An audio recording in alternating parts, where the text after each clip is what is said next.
Welcome back. And in the studio with us, we have Dr. Monica Emmanuel, Research Fellow, Nigerian ECOWAS International Energy Charter. Thank you for joining us on the program this morning. So very quickly, Ima, just tell us about the International Energy Charter, very quickly.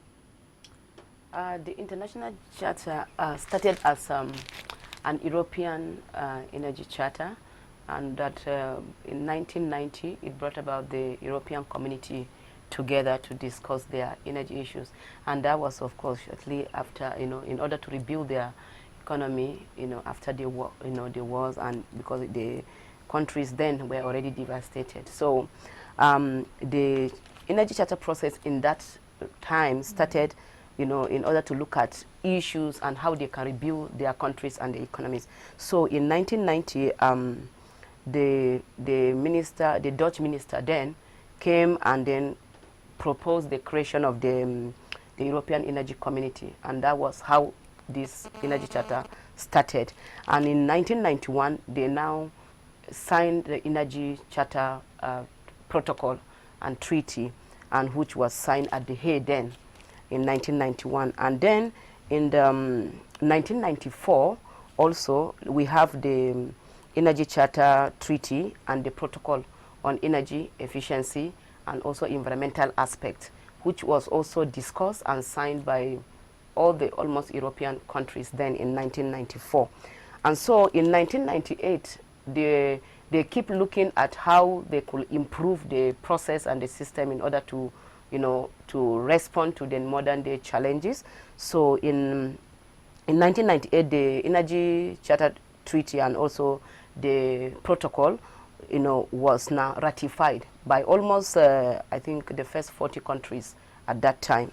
Then the modernization process from then continued in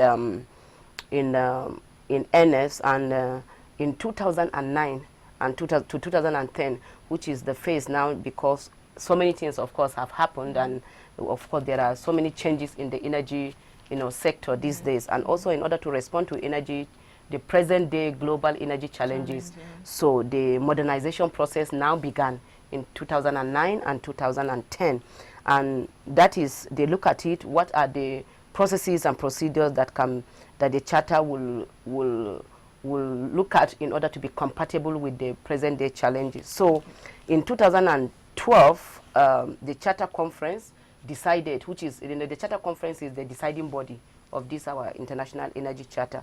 And so they decided that the present charter should be updated in order to respond to these modern day challenges. So in 2014, of which, of course, Nigeria was invited then as an observer, being a very important country to be part of the debate.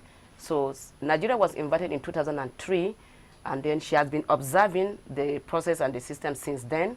So in 2014, when the countries came together again in The Hague, they decided that we need to modernize this energy charter process. So the deciding body, which is the Energy Charter Conference, then engaged in updating the 1991 European Energy Charter Political Declaration. So, and what we saw was the expansion of it in 2014, and that is what we are now till now. Okay. Now, talking about Nigeria being an observer for a while now, what is Nigeria to benefit if we sign up for this energy charter? Now, Nigeria has, as you know, Nigeria is a very big player. And why did it take so long? Why has it taken so long? We've been observing for a while. Well, the observation has no limit. And like I said, it started as the European Energy Charter. Now, when you look at the European Energy Charter, at that time in 1991, when the communities of the European countries came together, it was basically to respond to the peculiarities and the needs of the European countries. Now, Nigeria was invited in 2003 and to become an observer by invitation. And now what you do as an observer by invitation to the International Energy Charter is to observe the process, and then you have access into all the international conferences. You have access also into issues of joint project and programs, capacity building as an observer. And you can also contribute at the highest level. And by observation also, your voice is heard because you could now articulate your own peculiar needs and challenges. And therefore, you, while articulating the peculiarity of your own country and on your own need, vis-a-vis the present protocol which is already in place, which is the European one. And you remember that before now, there is no African country, of course, that was involved. And therefore, Nigeria need to carefully observe and to ensure whether this really, you know, can respond to some of her, is something that will add value to her energy need. And that was why it took so long. And because if indeed she sees that, okay, this is a very good protocol and it's a very instrument that could help us, you know, to achieve, you know, kind of modernization or kind of diversification in our own energy in terms of relationship and, you know, cooperation, which is the basic thing, then there will be need also for this protocol to be to be adapted to our own peculiarity. All right. After the meeting with the minister yesterday, would you say you're cocksure now that Nigeria is likely to sign? I can say, because what we are aiming at is for Nigeria to sign the IEA, which is the IEC, which is the International Energy Charter. The International Energy Charter has no legal or financial implication. But why Nigeria need to sign before that time, she was invited by protocol, by invitation. Now, it is decided by the conference body that by 31st of December 2016, all countries that were observers by invitation and those that have already been there need to sign the charter, because it was already agreed last year in The Hague, and the protocol and the charter process has been updated. And now we are in the expansion process. Why we don't need it now is because it has been open now globally to allow not only the European, it used to be European Energy Charter, now it is International Energy Charter.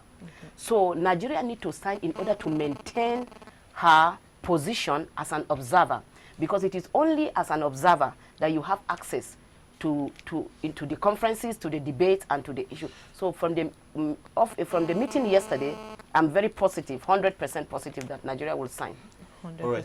From you, on a personal note, being there for quite a while now, what would you say, if you were to mention 3 key things that you think is going to turn around Nigerian energy if we do sign?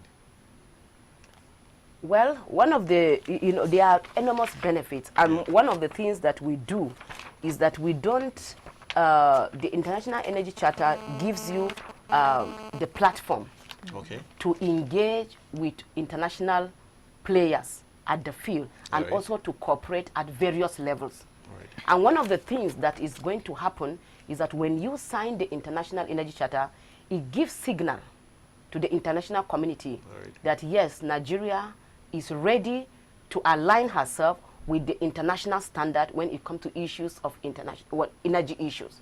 And this is one of the key things. And secondly, there's going to be an improved access to flow of investment, because everybody wants to be ensured that, especially the investors, and even we that have the resources, that is going to be a win-win situation. And of course, Nigeria has a lot of challenges and on ground, but therefore there need to be a kind of the basic policies and programs that will make the environment very, very conducive for us to attract investors of the level we want, especially being that our resources are very enormous. My final question is just a very quick one.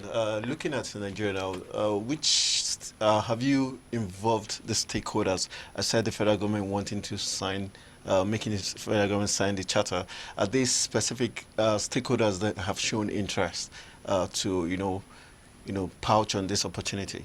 You mean the international? Yeah, but no, the local stakeholders now. Of course. So far, the International Energy Charter, in its bits of modernizing the process and also in the Energy Charter process, we have been engaging the communities at all levels. At the private sector, that is why we have also various, levels of engagement, but at the governmental level, at the local level, and also even at the international level.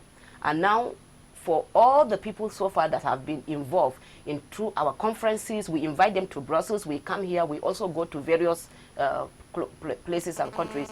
Everybody is positive, and also everybody there's no one that is having a kind of a contrary view in the sense that we need to do this now, because Nigeria, whether the world like it or not, knows that she is a force to reckon with despite all odds.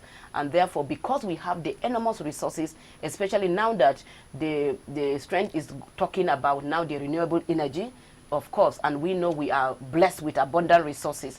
And so everybody is looking at what Nigeria could do, and especially I have been touring the ECOWAS countries. Right. Everybody is looking at what will be the position of Nigeria, especially in terms of this engagement, because many are looking onto Nigeria as the big brother, especially in Africa. And she believes that the direction that Nigeria is going with her enormous resources can be an encouragement also to position African continent on the right platform. Oh, so you're saying that as it is now, no West African country has signed up to this? Many as I'm talking to you yesterday while we were in with the minister meeting, right. Senegal was signing in our office in Brussels, Okay. and Benin Republic have already signed and even about now to accede to the treaty. Okay. We have right now Niger, which Nigeria, of course, is supporting also even in the energy. Yes. Niger has already signed and is now have even sent a secondary to our secretariat, who is now preparing the accession report. All right. And we have also the Rwanda, which we are having the International Energy Charter Conference on the 25th of November at Tokyo. And almost, we have a lot of African countries. Rwanda is signing. Kenya is also now ready to sign. I just came from Gambia. Gambia has also confirmed they are signing. And also Ghana. So we are moving because the countries are seeing the benefits of this engagement. Okay, let's hope that Nigeria sees And the I hope you let us know once Nigeria is about to sign, Very soon. so that Nigeria we can may celebrate. sign very soon, and we are hopeful, and I will let you know. All right. Thank you very much, Dr. Monica Emmanuel, for coming on the show this morning. We'll go on a very quick break, and when we come back, we'll be wrapping up the show this day.